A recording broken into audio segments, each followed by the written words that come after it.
Alright, so Jake Paul is at it again, making an absolute fool out of himself. Calling out Canelo Alvarez, making videos, dancing around in a sombrero with his shirt off, paying absolutely no respect and saying that Canelo Alvarez is ducking him and showing contracts, and apparently they were all signed to fight, but then he's terrified and he's gone off to Saudi Arabia and he's selling his soul and all the rest of it. Shut the hell up, Jake Paul. Shut up! Give me a break. Canelo Alvarez is a proper boxer, a legendary boxer. He'll be in the Boxing Hall of Fame. He's had some incredible fights, incredible skills, and the man takes on real fighters. I am very glad that Canelo Alvarez will not be gracing the ring, stepping into the squared circle with that imposter, with that fake, with that wannabe. Jake Paul has been a tremendous businessman, okay? He's not a fighter. Fighters look for real fights. Fighters look for challenges. Fighters step into rings where they don't know that they're going to win, and they don't manufacture all the circumstances to favour them. They go in there not knowing whether or not they're going to win. That's what makes it exciting. That's not what Jake Paul does. We know the last time out, what did he do? Who was it? Mike Tyson, 58 years old, a man that couldn't even get on a plane without getting carried off by a doctor, a man that was walking around with a walking stick, a man that was, granted, at once upon a time, the most scariest bastard on planet Earth. I want to eat his children. But that was a long time ago. He's 58. Yes, a lot of people tuned in and watched it on Netflix, okay? Yeah, 100 million, 150 million, God knows what the number was. But of course, it's a spectacle. It's Mike Tyson. People want to see if he can come back, if he can stomp out the younger kid and all the rest of it. But he didn't, okay? It was a lackluster affair. Mike Tyson should never have been there. He would have got paid an absolute fortune. But Jake Paul does this. This is what he does every single time. He claims to be the baddest mother effer. He's not. He's not. He is a YouTube star. He is a Disney star. He is a businessman. Fair play. The man has made a tremendous amount of money. Just stop with the bullshit claiming that you're a fighter. If you were a fighter, there's a lot of people in their primes that are your size that you can fight.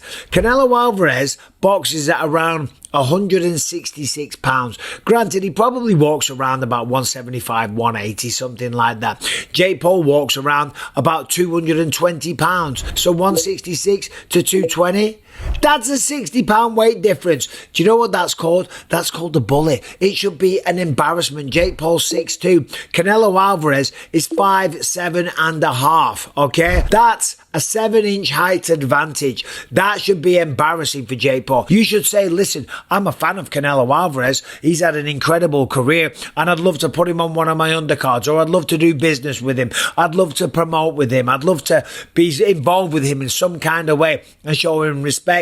No, he's trying to fight him because he's got all the odds stacked in his favour. Of course, Canelo Alvarez will probably still beat him. The man is a legendary boxer, okay? And I'm so glad that he's not going to diminish and tarnish his career by stepping in the ring with Jake Paul. Yeah, Jake Paul's talking shit now. He's claiming that Turkey Al-Sheikh bought him and that Canelo's just a little slave, just like he does with other UFC people. Remember, he's done this before. Look at him. He fought Nate Diaz, who's almost 40. That's a jiu-jitsu guy. That's a tough guy.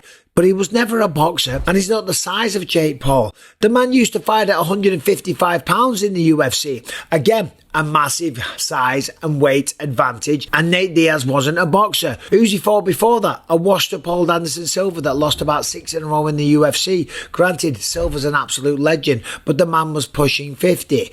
Tyrone Woodley, a man where the fire had long since faded, that built his career on the back of his wrestling with a powerful right hand, that fought at 170 pounds. Once again, Jake Paul manufacturing fights that he knows he can win. Okay? It's bullshit. This is number one bullshit. And I love the fact that Turkey Al-Sheikh came out and said, listen, we'll promote a fight. We'll do Mr. Beast versus Jake Paul, and we'll do it for the Disney belt, because that is what he should be fighting for. I think Canelo too young to take this fight. You can have it after 30 years. When he is 60. Let them bring Mr. Beast and we can sanction it with Disney for the build of the YouTube. There is fights out there. There's a Tommy Fury fight, a man that beat him in a boxing ring that wasn't even a real boxer, that's not even a good boxer, that backed out of a fight with Darren Till because Darren Till claimed that he would kick him in the head at a press conference. Darren Till was just making it exciting, making it fun, talking a bit of talking a bit of trash. He wasn't going to head kick him, but Tommy Fury saw a way to back out. And that guy beat Jake Paul. His only loss on his record. He is not looking for that fight. That's what he should be doing. That's what all fighters want to do. If someone gets one over you, you want to get revenge. You want to get that one back. You want to show the world, I had a bad night at the office. But he's not doing that, is he? No.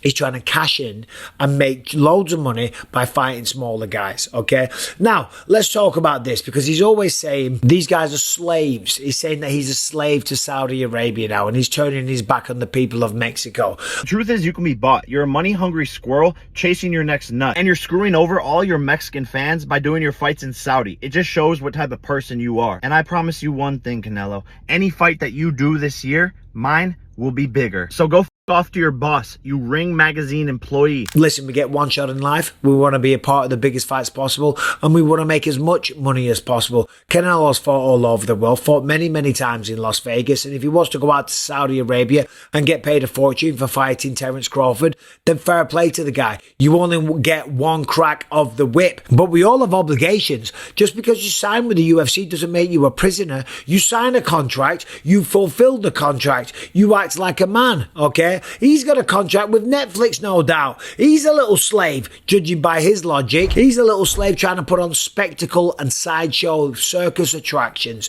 He's not a real boxer, and I know I've said this a million times, but my God, the goal of this man to go out there and talk about Canelo Alvarez, that has fought some of the best, most legendary boxers on planet Earth for many years, for him to call him a fake fighter, for him to call him a slave, for him to call him a duck, and to disrespect him and his Mexican culture and all the rest of it. Shame on you, Jake Paul. To fight 58-year-old Mike Tyson was just ridiculous. And then when I saw that he was going to take on a 5'7", 166-pound Canelo Alvarez, that tells you everything you need to know. And Jake Paul, for the love of God, take on a real challenge. Take on a real challenge, because yes, you're making money, and that's great, and that's what we're all trying to do in life, okay? We've all got to pay the bills, okay? And Jake Paul's been tremendously successful, but he wants the respect of the fight community, and he doesn't have that. And yes, you know, when he's sitting there and he retires and he's older and he's not boxing anymore,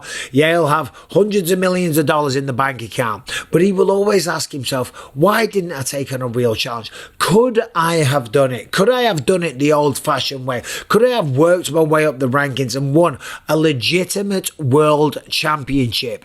Because that feels good. It is such a rewarding feeling to know that you did it. You were able to prove it. When you have that dream as a child, when you first lace on a pair of gloves and you start learning how to throw a shot and you think, I like this, the challenge, and stepping up bit by bit by bit and working your way up, doing it the proper way, the old-fashioned way, through blood, sweat and tears, and challenging yourself and being a real man. And you know what? Even if you failed, you know you gave it your good shot. You really took a chance. You took a risk, and maybe it paid off and you become a champion of the world.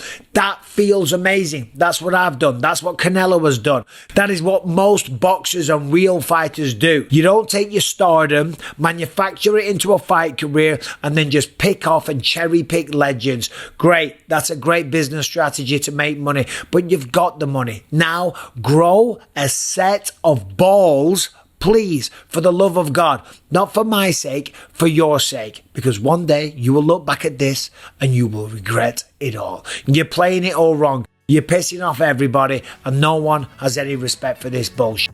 Anyway, thanks for watching. Subscribe and ring the bell. See you soon.